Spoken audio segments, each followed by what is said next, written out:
Aí sim, minha galera abençoada. John Olok na voz, e hoje a gente tá virando a página. Fechamos a saga de Gênesis e agora a gente vai mergulhar de cabeça no segundo livro da Bíblia. Um livro de ação, opressão, milagres e a maior fuga em massa da história. Se prepara que hoje a gente começa a desenrolar Êxodo. Capítulo 1. Pega a visão. A gente deixou a família de Jacó de boa no Egito, prosperando na melhor terra protegida pelo mano José. Mas o tempo passou, a geração Nutella que conheceu o José morreu e um novo faraó subiu ao poder, um cara que não conhecia a José. E aí, meu parceiro, a fita vai ficar sinistra. A gente vai ver o povo de Deus se multiplicando de um jeito absurdo e o medo de um rei se transformando em escravidão e genocídio. Se você tá pronto para ver o começo da opressão que vai gerar o maior libertador da Bíblia, já esmaga o like aí embaixo e se inscreve, porque a saga de Moisés começa agora! Bora nessa! Se liga nessa fita. O livro já começa com uma retrospectiva rápida, um Previously on Genesis. O autor lista os 11 filhos de Jacó que desceram com ele para o Egito, totalizando as 70 pessoas da família original. E aí ele dá um salto no tempo gigante. A Bíblia diz: e morreu José e todos os seus irmãos e toda aquela geração. Pá!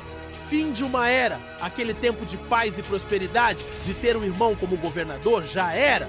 Mas enquanto a geração antiga morria, a nova geração estava se multiplicando. E não era pouco não. Se liga nos verbos que a Bíblia usa para descrever o crescimento dos filhos de Israel. Eles frutificaram e aumentaram muito, e multiplicaram-se e foram fortalecidos grandemente, de maneira que a terra se encheu deles. Isso aqui é ouro, anota aí. A promessa que Deus fez lá para Abraão, de que a descendência dele seria como as estrelas do céu, estava se cumprindo na risca. Eles entraram no Egito como uma família de 70 pessoas e depois de uns 400 anos já eram uma nação de mais de 2 milhões. Eles estavam bombando, crescendo de um jeito exponencial.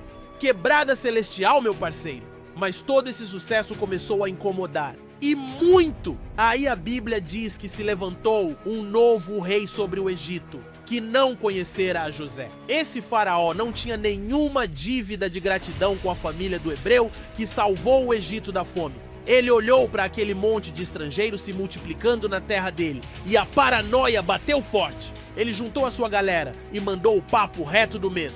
Aí se liguem, o povo dos filhos de Israel é mais numeroso e mais poderoso do que nós. Eia, usemos de astúcia para com eles, para que não se multipliquem e aconteça que, vindo guerra, eles se ajuntem com os nossos inimigos e pelejem contra nós e saiam da terra.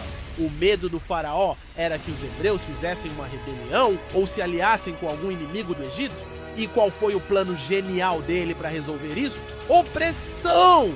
Ele colocou sobre eles feitores de obras para os afligirem com suas cargas, e o povo de Israel foi forçado a construir as cidades celeiros de Pitom e Ramessés para o faraó.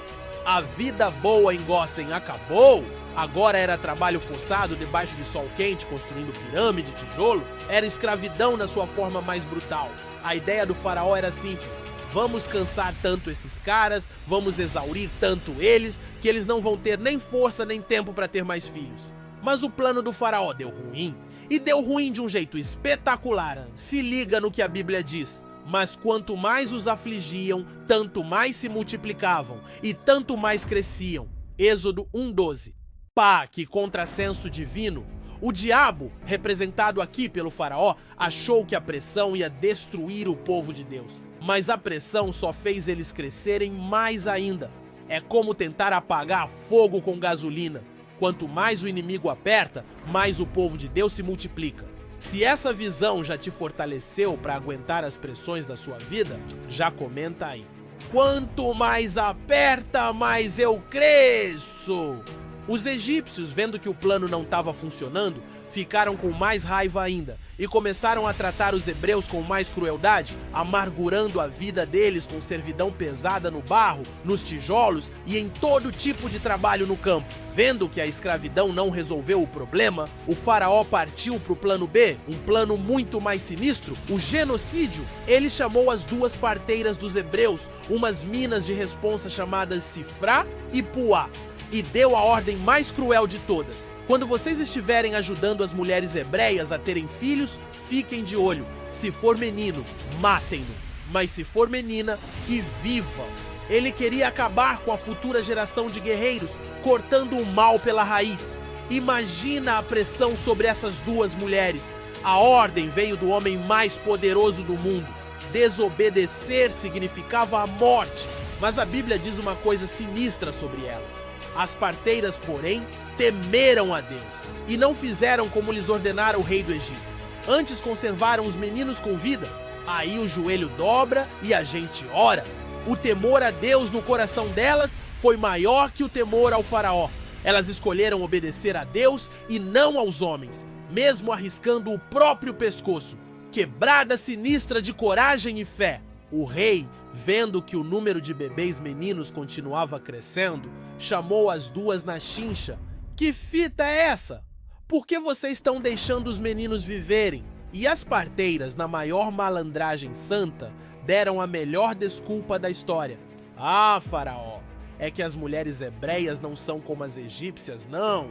Elas são fortonas, mais raçudas. Antes que a parteira chegue, elas já tiveram o bebê. E o faraó, sem ter como provar o contrário, engoliu a desculpa. E qual foi o resultado da obediência delas? Portanto, Deus fez bem às parteiras, e o povo aumentou e se fortaleceu muito. E aconteceu que, como as parteiras temeram a Deus, ele estabeleceu-lhes famílias. Deus não só protegeu o povo, como abençoou a vida pessoal daquelas mulheres corajosas. Vendo que nem a opressão, nem o plano secreto com as parteiras funcionou, o faraó apelou de vez. Ele tornou a ordem pública para todo o seu povo.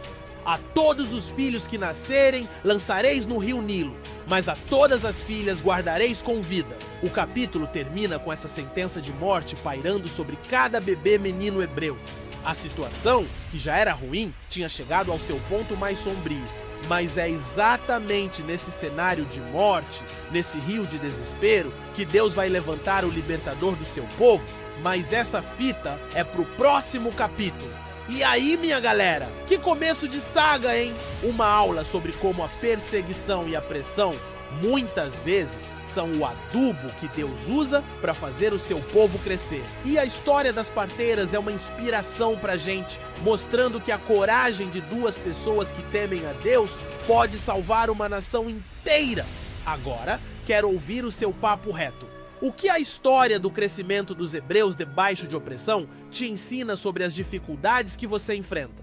E a atitude das parteiras te desafia a ter mais coragem para obedecer a Deus, mesmo quando é arriscado? Solta o verbo nos comentários. E se você tá ansioso para ver como um bebê vai sobreviver a essa ordem de morte e ser criado no palácio do faraó, já sabe, né? Dá aquela moral monstra, curte, se inscreve e ativa o sininho. Tamo junto nessa jornada. Paz!